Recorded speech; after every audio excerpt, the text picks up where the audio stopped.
Hey, thanks for watching, and don't forget to like, comment, and subscribe. For nearly 3,000 years, man has searched for the Lost Ark of the Covenant. Well, Russ, it finally happened. What did? I watched Raiders of the Lost Ark. So last week, we talked about the set coming out and being delayed across the country, all types of shipping delays, and nobody knew when they were going to get it. And I flashed up on the screen that I was expecting to get mine probably at the end of July. Well, lo and behold, it actually didn't take that long at all. It came in on Monday, so only about a week of a delay. So I was able to throw that bad boy on and finally give it the watch that it's been deserving. I'm glad I finally got to see this thing and watch it also in its glory in 4K. Stop teasing us. Yeah. We all want to know. On a first-time viewing at the age of 25, Yes. what are your thoughts on Raiders of the Lost Ark? I loved it. Really? I loved it. Yep. I got to say, I did. I loved it. You know, and I want to talk about the box set too and the presentation and everything a little bit, but I do feel like watching it for the first time, having not seen it at all, that it is in probably the best form it could ever be in is probably in its favor, at least for someone that's never seen it before. Someone that's grown up with it and loved it, this is just going to be like a treat to see this movie in like such a way. But for me, first time seeing it, having seen it this way, I think was pretty awesome. What I will say, I think it's a great movie by far, and I think that it's easy for me to see probably why people consider this one the best one, especially if you're a person who saw them in sequential order or even saw them at a time where you've easily grown up with Raiders of the Lost Ark for a very long time, and it's kind of just like a part of you, and you can see the differences clearly between the three. Mm-hmm. Me seeing this movie for the very first time, very, I guess you could say objectively, I could see exactly why people see this as the better one of the three. But I think you even made a comment before where, as a trilogy as a whole, trilogy, as you see, no Crystal Skull, it's rock solid. But you can see why this one maybe has that edge. You want to hear about it? Not at all. I think that they take the source material that they're using, and I think what their script is and what it is that they're after, I feel like they're taking it a little bit more seriously than what the other two movies were taking it. Not that this is a serious movie, it's an adventure and it's fun. The Marcus Brody character is the perfect example of what you're talking about. Yeah. He is a literal manifestation of what you're saying. Yeah. In Raiders of the Lost Ark, he's a human being. In Last Crusade, he is a monkey. He speaks a dozen languages, knows every local custom. He'll blend in, disappear. You'll never see him again. With any luck, he's got the grail already. Does anyone here speak English? And Denholm Elliott, who I forgot his name until the credits rolled, I was like, oh yeah, Coleman. Coleman. There's no Coleman here. You've made a mistake. So he definitely was a better version of himself in this movie than Last Crusade for sure. He was helpful, you know, he was smart, he was a partner in a way, like he wasn't just like a punchline. That being said, I don't want to throw shade on any of the other movies by far, and since those are the two movies that I grew up with, I don't want to say I appreciate those ones more, but I think I need to watch this one as many times to kind of get on that same level. I think what you're saying, and you're right, is that objectively, it's the best made film of all of them.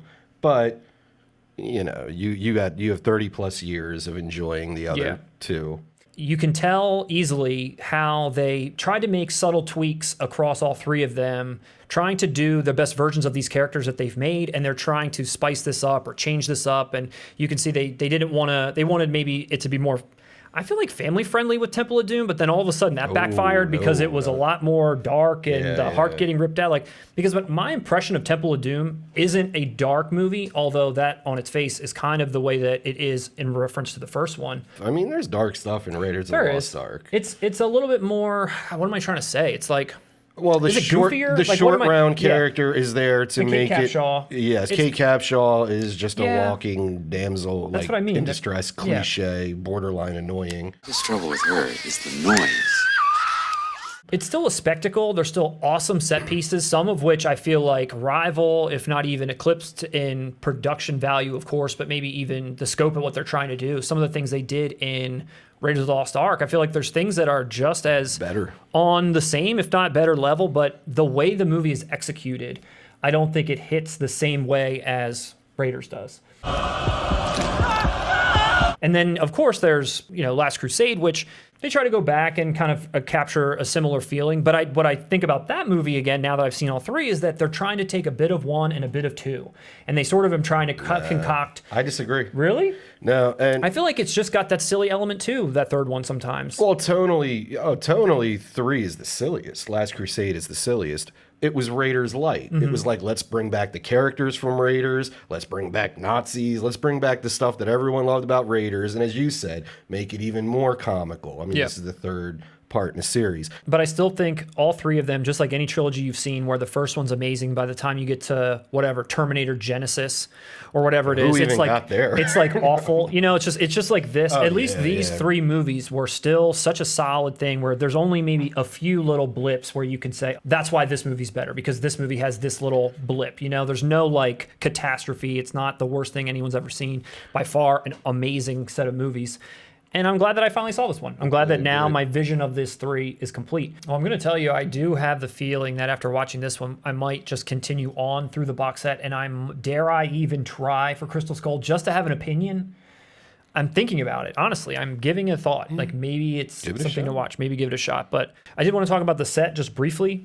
I got the regular one, the regular edition, not the Steelbook edition. I will say that as far as the box itself goes, what you're receiving here goes, it's as basic as you could possibly get.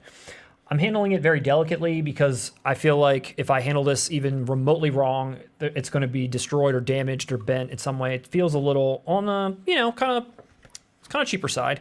It has one of these little slips on the back that gives you the information, but on the inside, it opens up and you have your digital codes and you get a map. Thanks a lot. For the map, there's a legend here that shows, where Indiana Jones has been all over the world. Some different markings there. And then when you open up the box itself, you have all of the films and the bonus features with the Raiders of the Lost Ark in the one spot. I just couldn't help but compare what you got when you got the Complete Adventures of Indiana Jones not that long ago on Blu-ray. And just pulling this out, if you want to even feel, Russ, Oh, wow. the difference. I mean, it's just night and day. It's this hard, cardboard. It's not this, like, whatever this is, this paper. It's just bad. I mean, I think we talked about this before where these are important series in these studios' catalogs. I know that physical media is not what it once was, but they're giving even a moment to put this out, and it's going to sell like crazy, especially the reviews for these things are off the charts. You couldn't spend an extra, nickel per unit to give a hardback box to Indiana Jones, for Christ's sake? I mean, give me a break. And then even the inside of it, this digibook that it comes in, all these beautiful pages. Oh, is it... it's like every single one. It's all the original poster art it shows and photos from the movie itself. That is a lot nicer. Dude, it's incredible. This thing is super nice. You have the bonus features in its own little pouch. In the back, it's got all the credits and all the movies. It's a nice book that goes back into this nice slip box.